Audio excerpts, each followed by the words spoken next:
mapagpalang araw po sa ating lahat. Ayan, bago po tayo magpasimula, manalangin po tayo. Panginoon, maraming salamat po sa pagkakataong ito na muli mong ibinigay sa amin. Panginoon, tunay nga na buhay na namin na ikaw ay purihin at sambahin. Kaya wala na kami ibang nanaisin pa, kundi maranasan, Panginoon Lord God, ang presensya mo sa araw na ito. Malaya kang kumilos, Panginoon, at patuloy mong baguhin ang aming mga buhay. Ikaw ang maluwalhati at madakila sa mga oras na ito. In Jesus' name, Amen.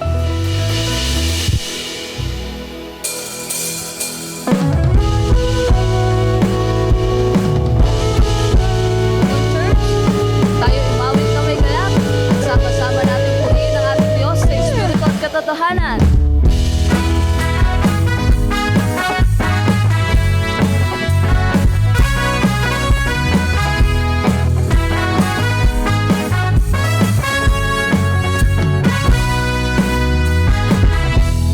Aking mamasdan ang kalawakan, hindi ko naunawaan ang iyong dahilan kung bakit ako'y pinili mo't inalagaan.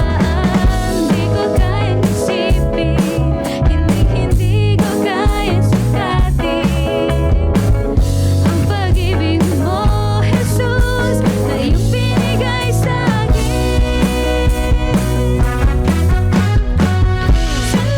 Salamat, oh Jesus, sa pag-ibig mo. Walang ibang nagmahal sa akin na katulad mo. Salamat, oh Jesus, sa pag-ibig mo. Ako'y magsasaya sa piling mo.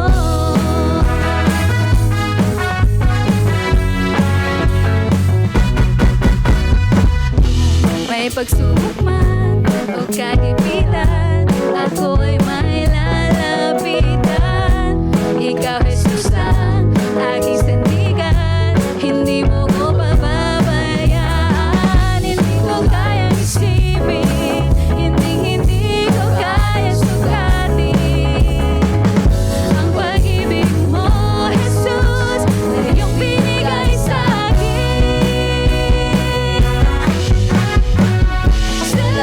Salamat, oh Jesus, sa pag-ibig mo. Walang ibang nagmahal sa akin na katulad mo. Salamat, oh Jesus, sa pag-ibig mo. Ako'y magsasaya sa piling mo.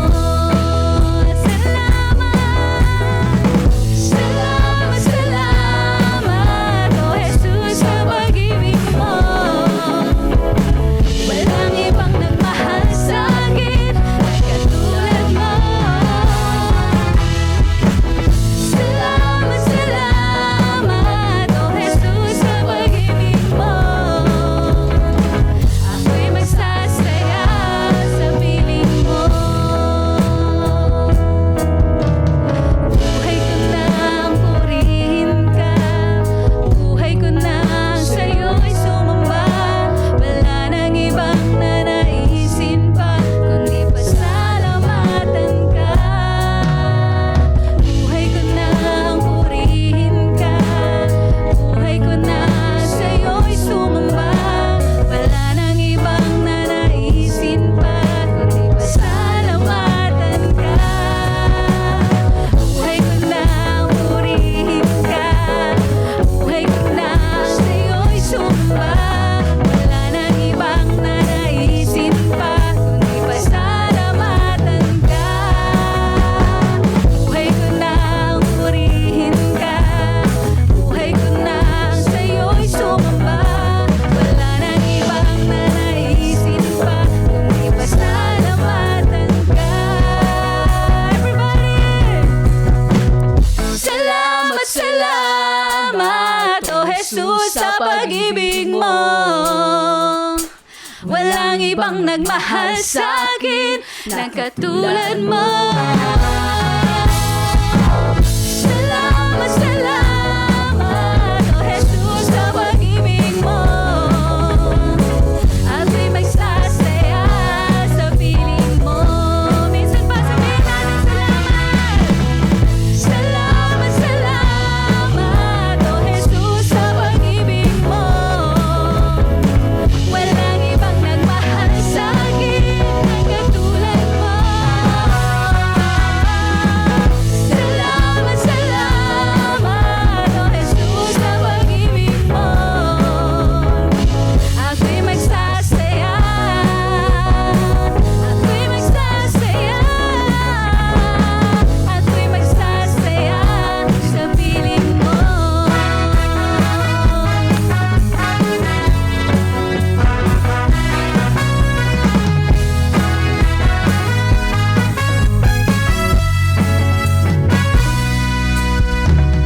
kita.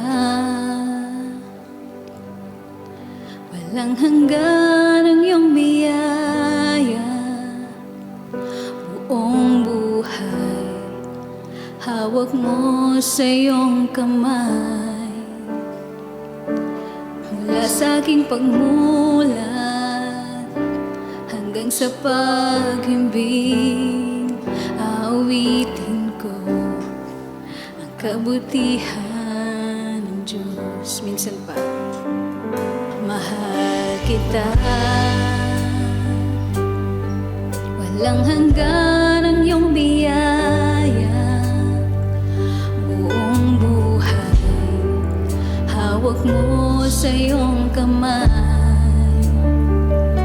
Mula sa aking pagmulat hanggang sa paghimbing, awitin ko ang kabutihan ng Diyos.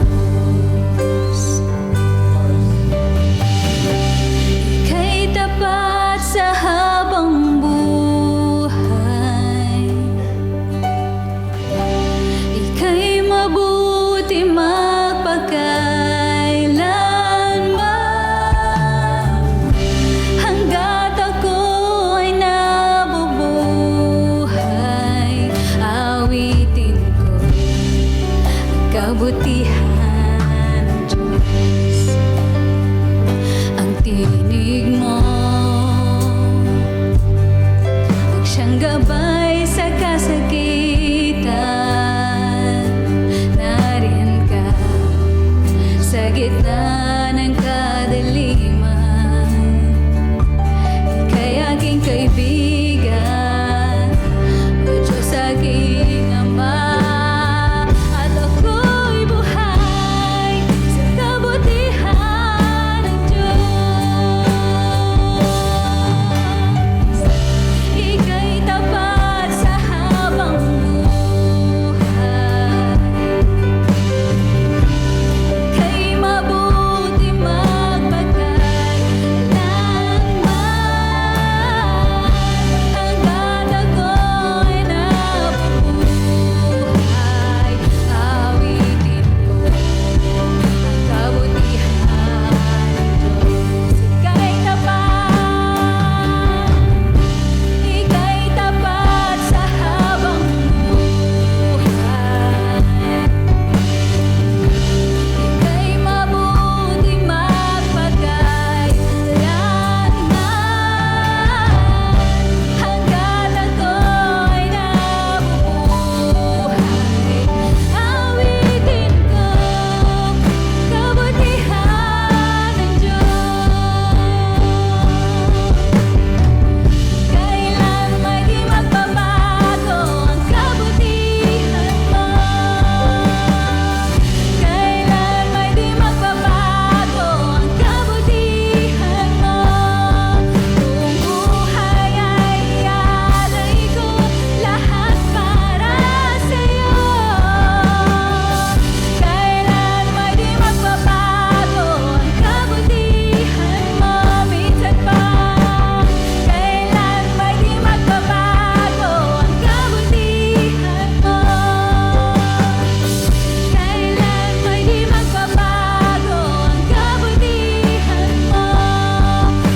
Buong buhay ay iaalay ko lahat para sa'yo. Kailan may di magbabago ang kabutihan mo.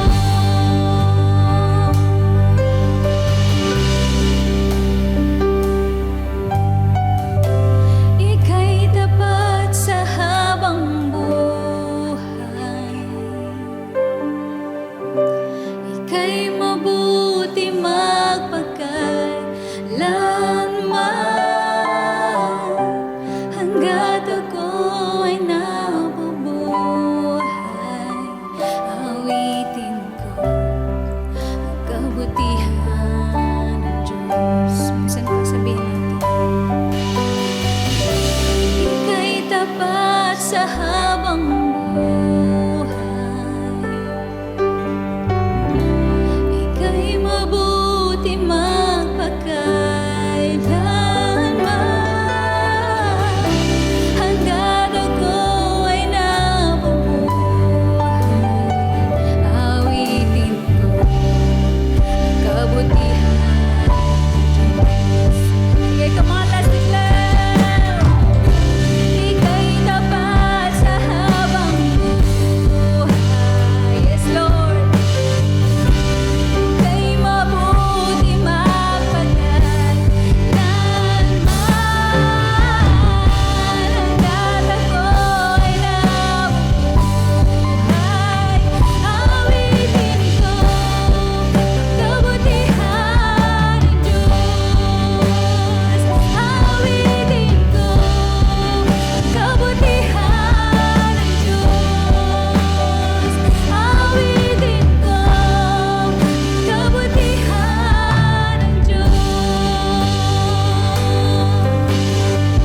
salamat po na muli mong ipinaalala sa amin ang iyong kabutihan. The Lord, tunay nga na ang iyong kabutihan ay hindi nagbabago sa aming mga buhay. Kung kaya't Lord, tulungan mo kami na tumingin sa buhay na ito na maganda, Panginoon. Na Lord, lahat ng ginagawa mo sa buhay namin ay para sa aming kabutihan. Maraming salamat, Panginoon. Dahil tunay nga, Panginoon, na ang iyong presensya, hallelujah, ang siyang nagbabago ng aming mga buhay. Kaya Lord, sa mga oras na ito, malaya ka, Panginoon, nakatagpuin ang aming mga buhay, baguhin ang aming mga puso sa pamamagitan ng iyong mga salita. Lord, patuloy ka naming itinataas. Sa iyo ang lahat ng papuri at pasasalamat sa pangalan ng aming Diyos. Amen.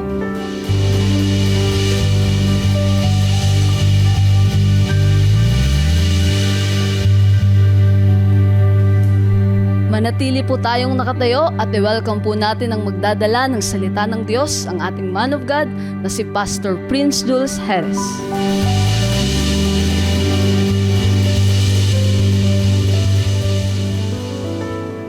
Sige po, manatili po tayo nakatayo mga kapatid.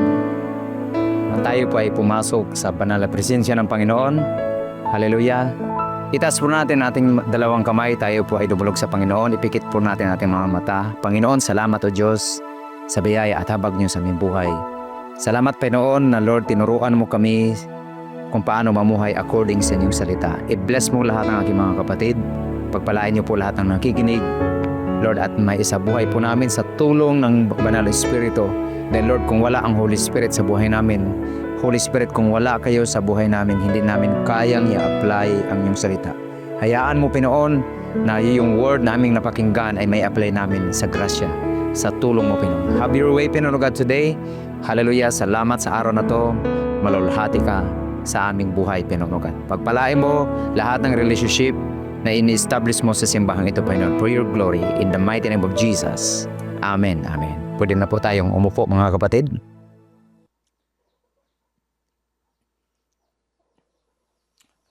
Ang ating pong topic ngayon ay nakaraan ay patungkol sa singleness, and then nag-jump po tayo papunta sa dating. Ngayon naman po ay marriage God's way.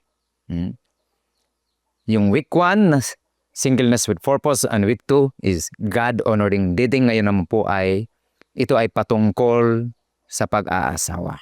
Amen. Kasi darating at darating talaga tayo sa season, mga kapatid, na darating tayo sa isang desisyon na pinapangarap ng iba, kinakatakutan naman ng marami o ng iilan, at pinapasok ng iba na excited pero hindi pinaghahandaan, hindi handa sa season ng marriage. So ang marriage ay ating pag-usapan ngayon. Amen? Now, mayroon pong dalawang view. Una, ito yung world view at biblical view. World view versus biblical view. Sa world view, sa mundo, ang marriage ay nag-equate ng happiness, nagdadala ng fulfillment, at ang end goal karamihan ay kapag kinasal na, wow, yun na yung pinakasukdulan. Pero sa Bible, mga kapatid, marriage is not a finish line. Kundi ito ay isa ring calling ni Lord. May happiness, may fulfillment, pero isa siyang calling. Kaya po mga kapatid, ang pag-aasawa o marriage ay isang ministry. Hindi lang po ito about sa dalawang tao na nagsama at sila ang mamuhay sa isa't isa or patungkol lang sa romance, kundi ito ay isang calling. Ito ay isang ministry. Mapapansin po natin, tingnan po natin kung ano ang sinasabi ng Bible. Matthew chapter 19 verse 6. So they are no longer two, but one flesh. Therefore, What God has joined together, let no one separate.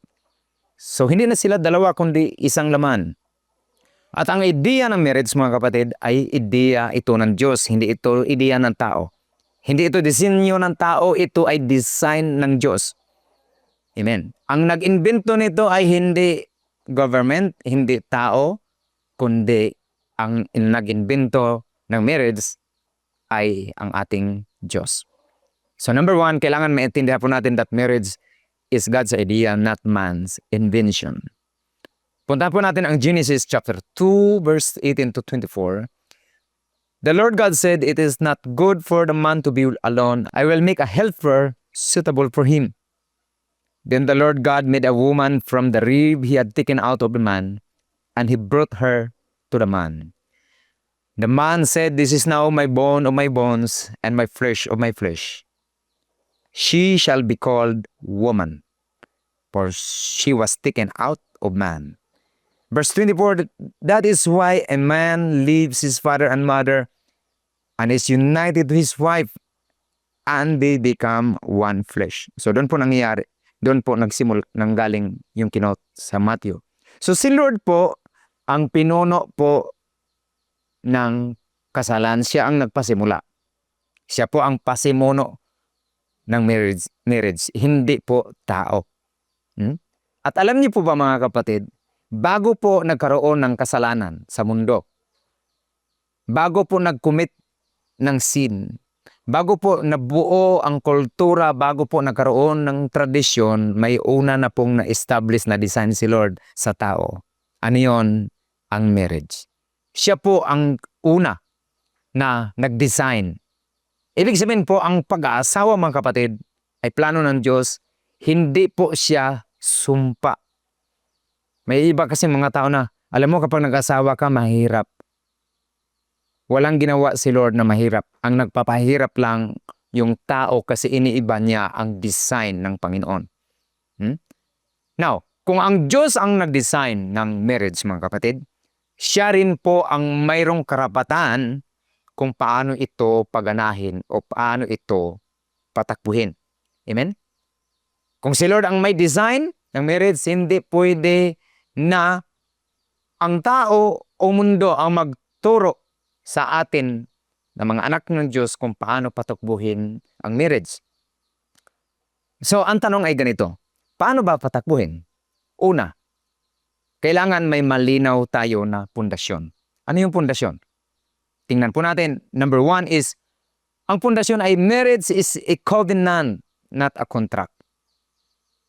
Hindi siya kontrata, kundi kasunduan na may pangako. Dahil ang kontrata, ang mindset ng contract ay hanggat okay ka, okay din ako. Kontrata lang. Pero ang covenant, kahit mahirap, I'm still committed, I'm still faithful doon sa sinumpaan natin na pangako sa isa't isa na kasama ang Diyos. Yun ang pagkakaiba. At ang contract, mayroon itong exit clause. While ang covenant ay walang exit clause. Ang mayroon lang sa kanya ay mayroong altar. Naunahin po natin yung contract. Sa contract ay kasunduan na may kondisyon. Kapag hindi na favorable sa isa, kapag nasaktan na, kapag hindi na nag-work ang relasyon, gagamit siya doon sa exit clause. Ano ba yon? Yung may mga paraan na kumalas, umalis, at umatras. Kasi nakakontrata lang siya. Sa 12, ang ating kasalan ay nakadepende sa gobyerno na may contract, kaya marriage contract. Amen. Pero tayo mga Pilipino na Kristiyano ay mas malalim dapat ang ating pagkaunawa at pag-apply patungkol sa marriage. Doon po pumapasok ang covenant. So ang covenant ay hindi lang po ito kasunduan, kundi may pangako na nag-involve ng buhay hanggang sa kamatayan. Ibig sabihin, walang takbuhan, walang plan B. May panindigan kahit mahirap. Kapag naghirap man, kung mayroong mang hindi pagkakunawaan, mayroong altar na pupuntahan. Yung altar na yon, doon ko consult si Lord, doon ang pagsuko, doon ang pag-sacrifice na kayo ay mayroong commitment sa Diyos, sa isa't isa. Hindi ka lang sa tao nag-commit, kundi kay Lord ka rin nag-commit. Amen? Kaya sa covenant mindset, nananatili ka hindi dahil madali, kundi ito ay banal at ito ay itinalaga ng Diyos. Kailangan maunawaan mo na ang iyong pinasok ay isang sagrado at isang banal at ito ay itinalaga ng Diyos. Marami kasi nagpapakasal, nagpaplanong upakasal na hindi alam bakit mo pinasok ang isang bagay na yan. Amen. Kaya bilang anak ng Diyos at trabaho ng inyong pastor, na kailangan alamin natin paano ba ang tamang pag-aasawa. Amen? So sa madaling sabi, ang kontrata or contract ay may mindset na ano bang makukuha ko sa iyo? Kapag wala na akong makuha, gagamitin ko ang exit clause. Pero sa covenant mga kapatid, ay hindi yung ano ang makukuha ko, kundi ano ang maibigay ko, ano ang pwede kong maialay sa iyo. So magkaiba po. Yung kontrata, ano ang makukuha? Pero yung covenant, ano ang pwede mong ibigay? Amen. Kasi kung pipili ka ng isang mapangasawa para lang meron kang makuha sa kanya, ay nagkakamali ka. Kasi darating ang panahon o oras, maaring wala na siyang maibigay sa iyo. Pero ang covenant nakasintro sa design ng ating Panginoon, ito ay sa simula pa lang mayroon kang perspective, mayroon kang pagkaunawa na ang marriage ay patungkol sa pagbibigay o pag-alay ng buhay sa isang tao na minamahal mo. Parang romantic pero mahirap po yan siya sa application kung wala ang tulong ng ating Panginoon. Kaya napapansin nyo sa prayer ko kanina, mahirap sundin ang Word of God kapag wala ang Holy Spirit. Pero kapag ang Holy Spirit ay kasama po natin, yung mahirap ay dumadali o nagagampanan natin dahil may katulong tayo na Diyos. Amen? Sa sarili natin, kung walang katulong, mahirap talaga. Pero buti na lang, Kristiyano tayo, may tagagabay tayo na banal na Espiritu. Amen?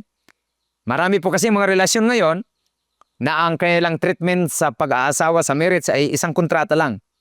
Kapag may problema, exit ka agad. Hindi na kumukonsult doon sa nagbibigay ng design. Kaya mayroon tayong covenant, may kinukonsultahan tayo po. Punta tayo sa altar, kumukonsulta tayo doon sa pasimuno ng kasal. Kaya may word of God.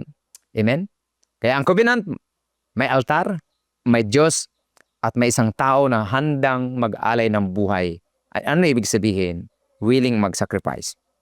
Kaya makikita po natin ang pag-asawa ay sa paraan ng Diyos ay hindi lang to basta feel mo o based lang sa feelings, kundi nakabase sa pagkaunawa according sa Word of God at mayroong naunawaan mo ang iyong commitment at ang iyong faithfulness sa isang tao. Amen? Hallelujah. Glory to God. Now, kung covenant ang marriage, kung covenant ang marriage mga kapatid, paano natin to isabuhay sa pang-araw-araw? Kasi hindi po basta lang mahalaga na nalaman, covenant pala to. Mangako ako sa kanya, faithful ako sa kanya, kailangan seryoso ako. Kapatid, kailangan hindi lang nagtatapos doon. Paano mo ito ma-live out? Paano mo ito maipamuhay? Kailangan makita mo na may kung paano isinabuhay, ipinapamuhay ang covenant ng pag-aasawa. Makita natin to sa model sa pamagitan ng ating Panginoong Hesus. Amen. Now, ang unang point kanina, marriage is a covenant, not a contract. Pero kailangan mong masundan ang pattern ng pangalawa na ano? Marriage mirrors Christ and the relations of Jesus to the church. Napakahalaga to. Pag hindi mo to nakita, walang mangyayari nag-marriage God's way. Maaari sigurong marriage in man's way. Pero when it comes sa marriage na kasama si Lord, kapag hindi mo makita ang modelo ni Kristo kung paano niya minahal ang church at ang relasyon niya sa church, wala kang kaida-idea. Hindi lang to yung pagkasal, yung tatalian ko yung kordon. Ano pa? May mga belo. Actually, wala naman sa Bible yun actually. Pero ang tamang representation at tamang model, tingnan mo si Jesus. Amen? Kaya siguro, karamihan mga nag-aasawa ay hindi masyadong nag-workout kasi kung ano-ano ang mga seremonya ang sinusunod. Dapat kung mayroon tayong susundan, yun ang model natin, si Jesus, at kung ano ang ginawa niya sa church. Now, tingnan mo mabuti, ano ba ang pattern? Ang relasyon ni Jesus sa church. Christ and the church. Yan ang ating titingnan kung paano minahal ni Jesus ang church. Ephesians chapter 5 verse 21 to 33. Verse 21, sabi niya dito, submit to one another out of reverence for Christ. Makita niyo yung word, submit to one another.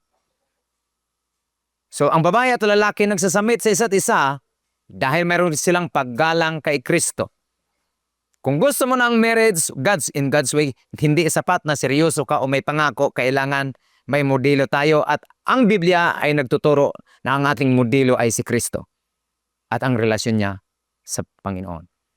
Amen? Now, balikan natin yung verse. Sabi niya, submit to one another out of reverence for Christ. Sa madaling salita, handang makinig, umunawa at mag-adjust isa't isa. Kasi ang pagsasama nyo ay mayroong nakatingin. Sino? Si Jesus.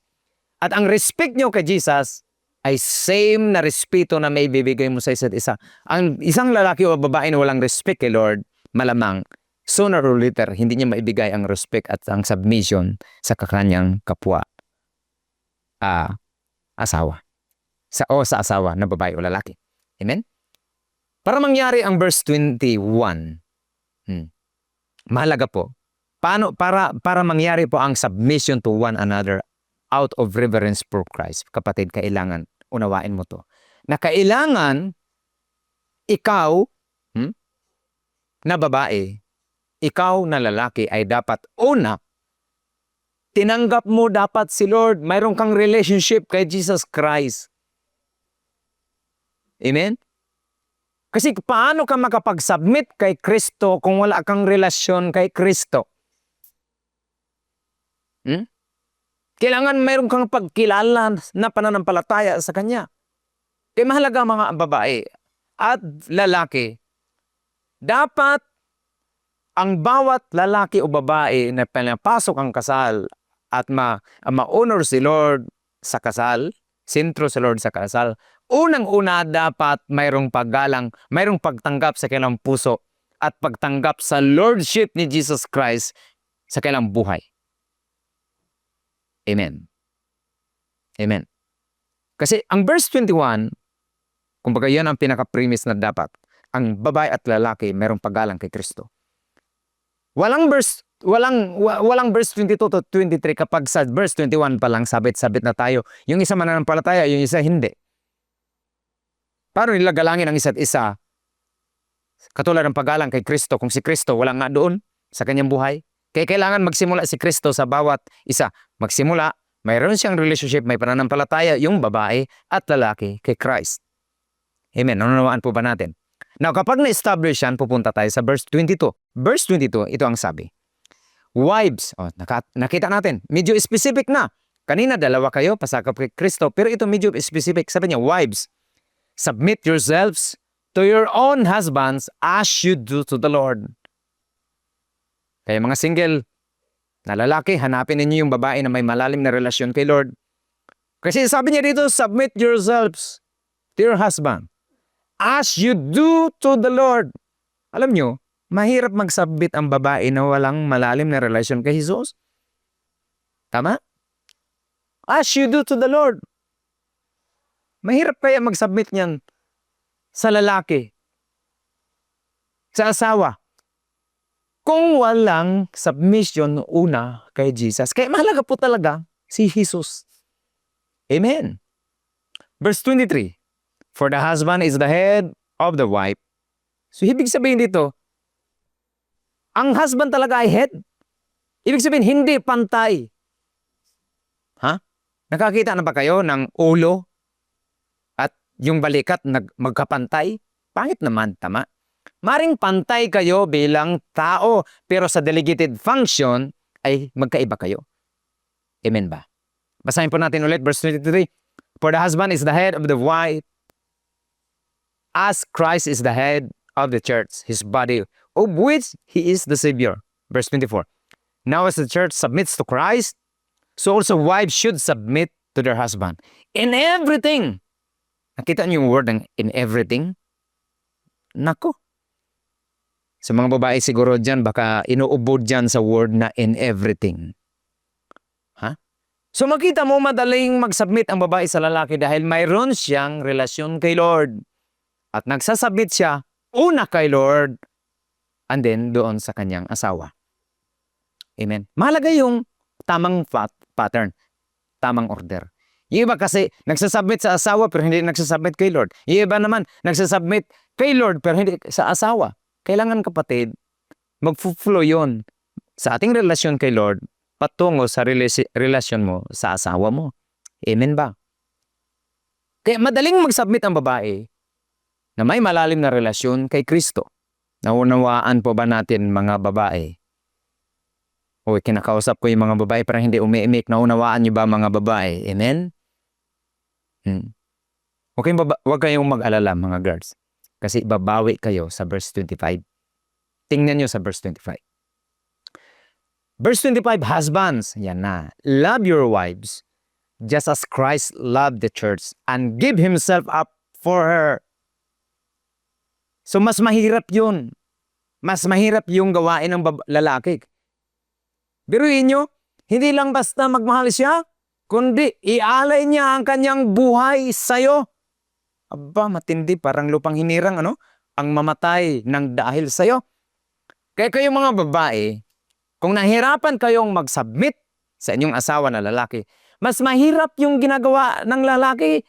Kasi hindi lang siya basta nagmahal, kundi ialay niya ang kanyang buhay sa'yo. Mahirap yun. Amen? Sa itsura mo na yan, alayan ng buong buhay, aba, pinagpala ka. Amen? Pero alam nyo, mga kapatid, kapag may pag-ibig, may kasabihan nga, nako, hindi mahirap mag-alay ng buhay sa taong nagmamahal patungkol doon sa kanyang asawa na minamahal. Amen? Hallelujah, amen. Yung iba nga, nag-aalay ng buhay para sa Pilipinas, ikaw pa kaya na mag-alay sa'yo. Amen? Kaya dapat, tingnan nyo rin yung trabaho ng lalaki. Sabi nyo, ang hirap naman mag-submit, ang hirap naman na mag-respeto sa taong ito. Pero kapag alam ng lalaki kung ano yung function niya, yung trabaho niya, mas mahirap. Nagmahal ka na nga, iaalay pa yung buhay. Imagine, parang manok. Yung manok, kapag nag-alay ng buhay ang manok, kailangan buong buhay niya, katayin talaga siya. Ay, yung baboy at saka manok, yung baboy kasi, sabi ng manok, ako bigay ng itlog. Sabi ng baboy, ikaw nga nangingitlog ka lang, pwede nilang kainin yung itlog mo. Pero ako, kapag ako talaga nagbigay ng buhay, hindi ako kailangan manganak, kailangan buuhay ko talaga gawing lechon. Ganun po ang pag-ibig. Ganun po ang pagmamahal at trabaho ng lalaki. Iyon. Tingnan po natin sa verse 25 ulit, sabi niya, husbands, love your wives just as Christ loved the church and gave Himself up for her. Matindi, amen? To make her holy, cleansing her by the washing with the water through the word.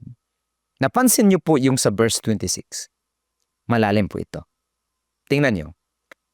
To make her holy. Dahil pala sa'yo, magiging banal ang asawa mo. And then sabi niya, cleansing her by the washing with water through the word. Alam niyo ibig sabihin ng cleansing her by the washing with the water through the word? Ano ibig sabihin yan? Responsibilidad ng lalaki na dalhin ang babae sa church para makarinig ng salita ng Diyos.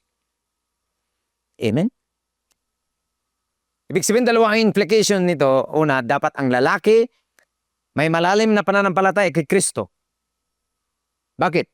Kung gusto mong mag-submit ang babae sa iyo, dapat hindi makademonyo ang pamaraan mo. Dapat maka-Kristo. Amen? Tama po ba? Amen. Kasi paano siya mag-submit? Kung ikaw mismo, hindi makitaan ang Christ-likeness at hindi ka nagpapasubmit kay Christ. Amen. So, ibig sabihin, hindi dapat siya mag-submit kapag iba yung sinasubmitan mo. Pero kapag kay Lord ka, aba, karapat-dapat yung submission, karapat-dapat yung pagbibigay ng respect sa asawa. Amen. Yung iba kasi, dapat irespeto mo ako.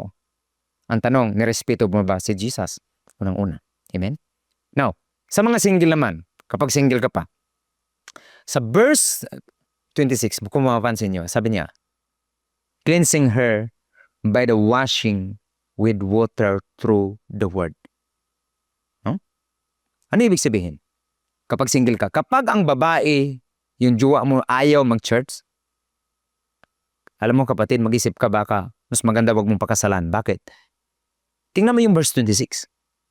Washing with water through the word. Amen? Kasi ganito yun. Payag ka ba na yung asawa mo hindi naglilinis o hindi man lang naliligo ng tubig? Ang tubig po kasi dyan, word of God. O kanyang pinapakinggan. Amen? Amen. Kung paano ka gusto mo maging malinis ang partner mo. Pero kung ayaw niyang maligo o ayaw niyang magpalinis sa salita ng Diyos, aba, di bali na lang kaysa magpartner ka na mabaho. Tama. Mabaho ka na nga. Mag-invite ka pa ng gabaho-baho, di baho-baho lang kayo, lahat. Kailangan mga kapatid, may paglilinis ng salita ng Diyos sa buhay po natin bilang lalaki.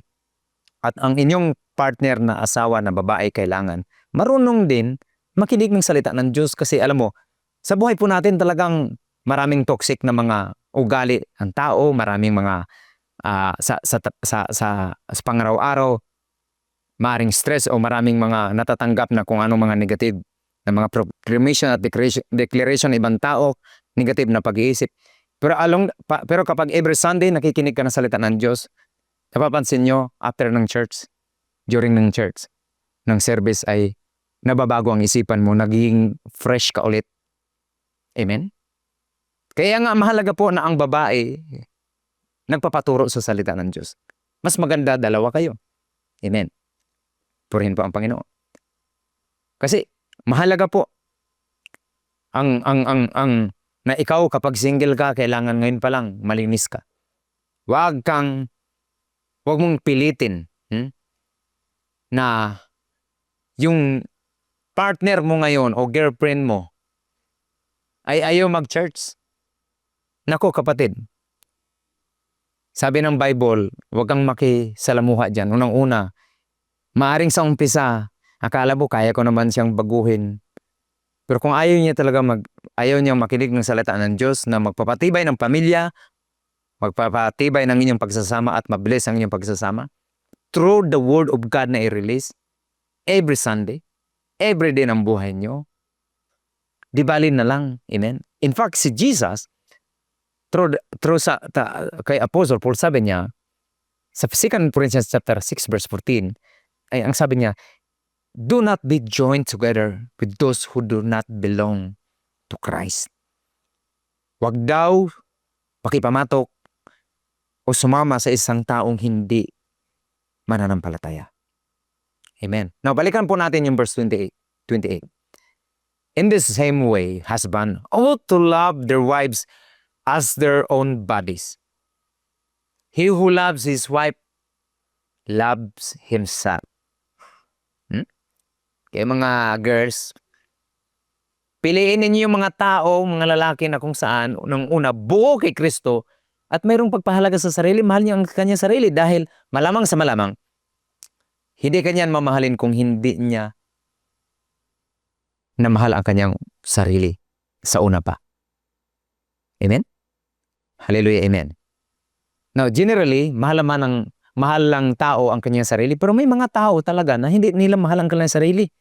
Sinasaktan, nilalagyan ng maraming mga chemicals na hindi naman para doon, nagbibisyo, okay? At kung ano-ano pang mga kasalanan na ginagawa sa kanilang katawan, in short, hindi nila mahal ang sarili. Pero generally, mahal ng tao ang kanyang sarili. Pero bilang isang Kristiyano, ang tunay na pagmamahal sa sarili ay ang taong lumalapit kay Lord. Verse 29, after all, no one ever hated their own body, but they feed and care for their body, just as Christ does to the church. Verse 30, for we are members of his body. For this reason, a man will leave his father and mother and be united to his wife, and the two will become one flesh. However, each one of you also must love his wife as he loves himself, and the wife must respect her husband. Bakit ni-respect siya, pastor? Biriin mo nga, nag-alay na nga ng buhay. Hindi mo pa kayang i-respect. Sobra na rin yun. Amen? Pero ikaw dapat lalaki, bago mo hingiin ang respeto, anong dapat? Dapat mauna ang pag-alay ng buhay mo para sa kanya. Amen. Marami po ba tayong natutunan ngayon, mga lalaki? Amen? Amen? Hindi po mahirap irespeto ang lalaki sa lalaki na kung saan nag-aalay ng buhay sa kanyang asawa. Amen? So makita po natin dito na ang mga lalaki, kilalanin mo si Kristo sa buhay mo dahil siya ang model ng pag-aasawa. Amen. Hindi ko ano-anong mga seremonya at ito ang example, ang the best example ng pag-asawa, si Christ at ang relasyon niya sa church. Ephesians chapter 5 verse 25, mga asawa, ibigin ninyo ang inyong asawa gaya ng pag-ibig ni Kristo sa iglesia at inihandog ang kanyang sarili para dito. Wow, amen? Mayroong pag-alay ng buhay sa kanyang sarili para sa church. Ganon din po ang lalaki. Ialay niya ang kanyang sarili sa kanyang asawa na babae. Amen. At ang extended principles ito, mga kapatid, kailangan sa mag-asawa ay involve si Jesus at involve ang church sa inyong pagsasama. Amen. Hindi kayo naka-isolate sa model ni Jesus. Amen. Yung nag-asawa kayo and then maya hindi na-involve si Jesus and then hindi na-involve ang simbahan sa buhay ninyo? Para bang competition ang church sa inyong pag-asawa? Hindi po ganun. Ang church ay hindi hiwalay sa matibay na pagsasama ng relasyon ng bawat isa. Amen po ba? So ano po ang makita natin sa larawan ng marriage, mga kapatid? Una, may design. Ang marriage ay disenyo ng Diyos. Pangalawa, may covenant. Pangatlo, may model at ang pattern nito ay si Kristo. So anong makikita po natin? Sa marriage, God's way, design, covenant, model. Ano ibig sabihin, mga kapatid? Nagsimula ka sa Diyos sa design at magtatapos ka sa Diyos sa pamagitan ni Kristo Jesus bilang ating model. Amen? Kasi po maraming marriage ang nagsimula sa altar, pero pinapatakbo ang relasyon ng wala ang Diyos pagkatapos ng kasal. Amen? Karamihang ikinakasal ganon. Nagsimula sa altar, nagsimula kay Lord, pero yung covenant nawawala at wala ng model si Kristo sa kanilang pagsasama. Nagsimula, nagpakasal kay Lord. Involved si Lord. Pero maya-maya, disconnected kay Lord. So paano mo patakbuhin na hindi naman ikaw may idea nun? Kailangan mayroong pagpakumbaba na ang pag-aasawa ay consistent magsimula sa design patungo sa model kay Kristo sa pang-araw-araw na buhay bilang mag-asawa. Amen. Amen po ba?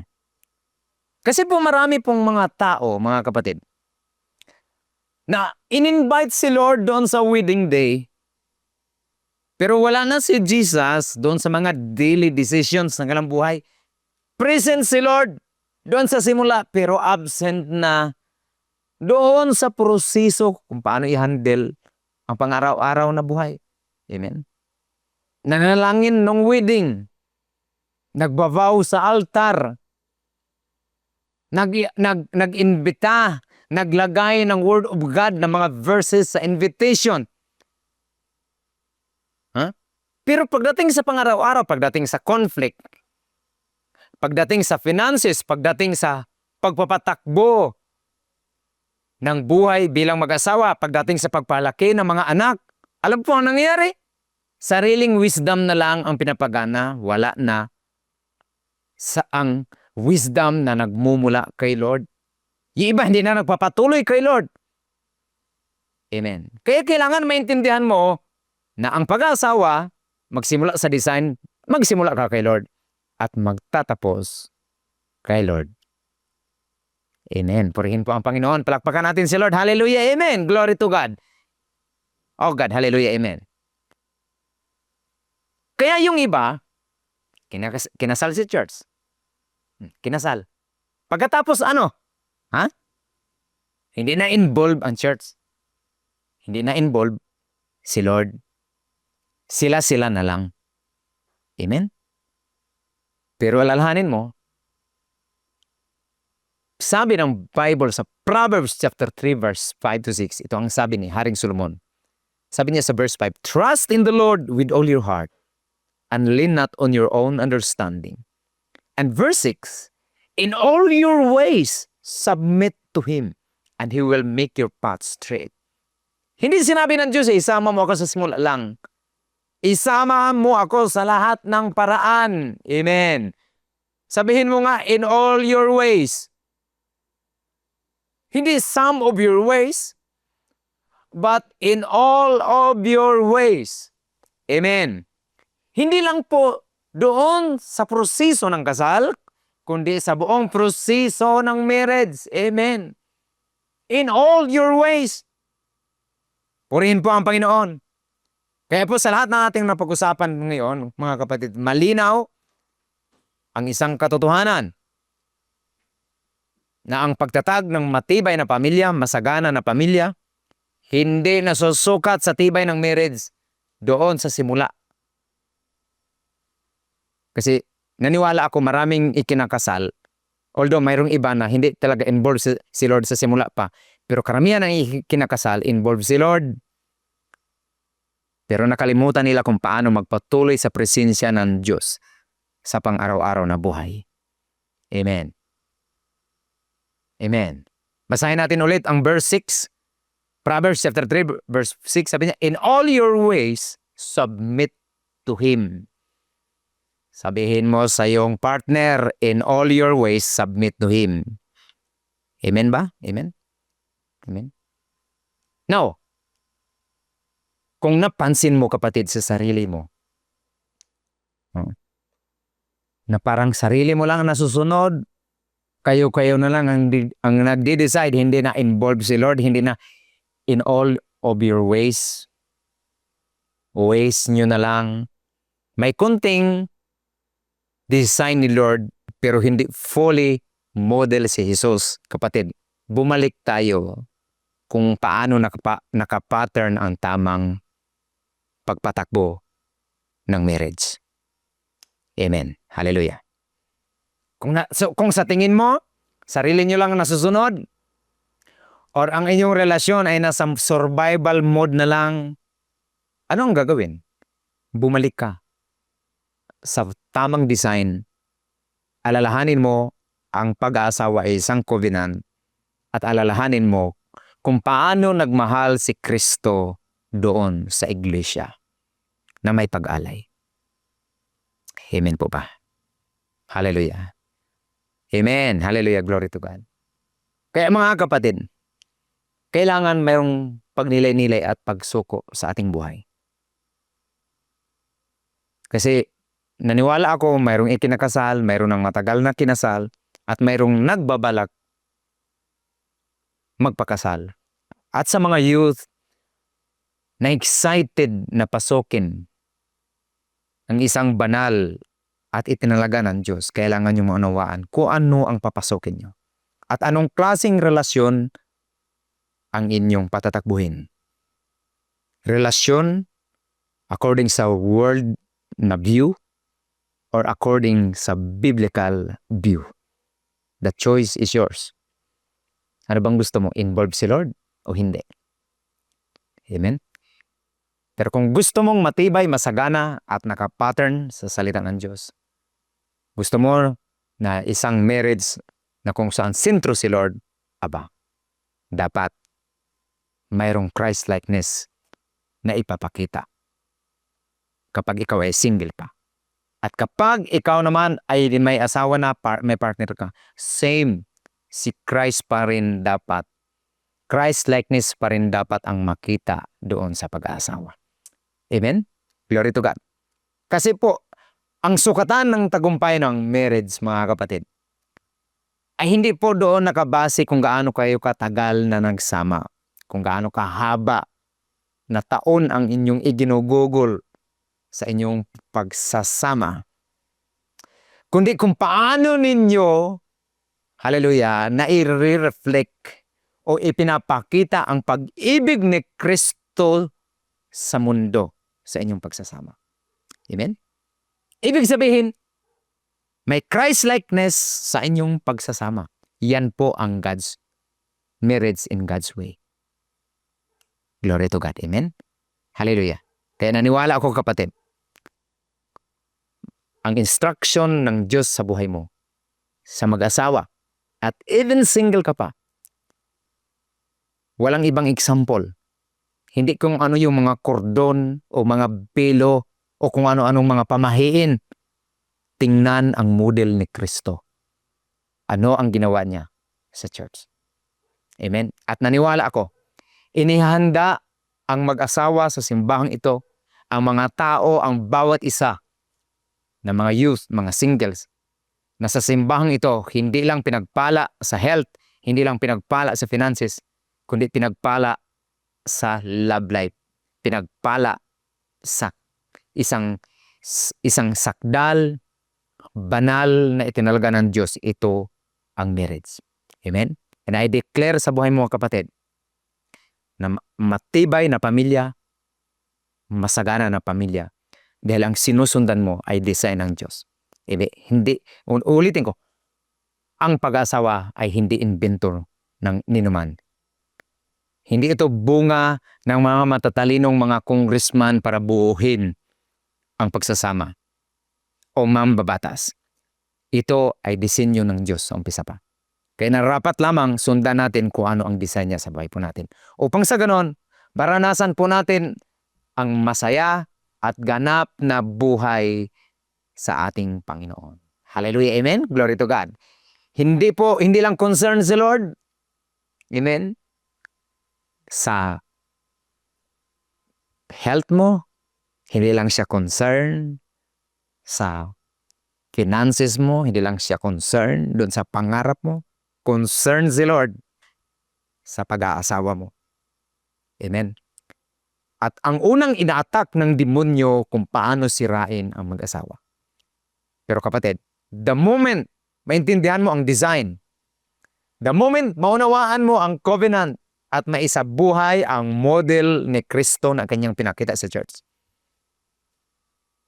walang weapon ng kaaway ang kayang sisira sa pamilya kung saan ino-honor si Lord sa kanilang pagsasama. Amen. Hallelujah. Purihin po ang Panginoon.